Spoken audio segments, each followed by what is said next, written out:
ko po na ako po talaga yung homegrown ng TGSIM Qatar kasi dito po talaga ako nakakilala. Dito po talaga ako nagkaroon ng totoong relasyon sa Panginoon through this church. It happened in 2016.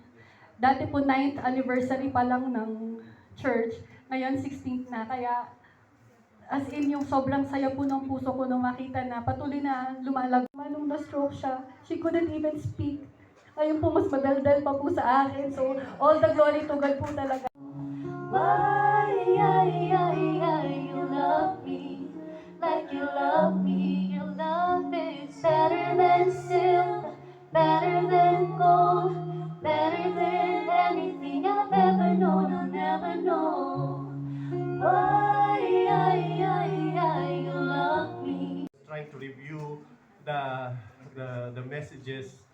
I was here on your 11th anniversary, and that was way back 2018. Okay? Sino nakakaalala na know me or not familiar with me? I am probably in the history, if they are Christians. Amen? Many of the Christians I know also, even pastors who are, they went home. Gali. Hindi, minsan, di ba, naiintindihan natin yun. Pero in our lives, more corrupt. Right? Yung mind, kung hindi na dishonest. Kung dating nagnakaw, yun na. Sino ba dito yung nangupit? Lahat naman siguro nagkatindahan.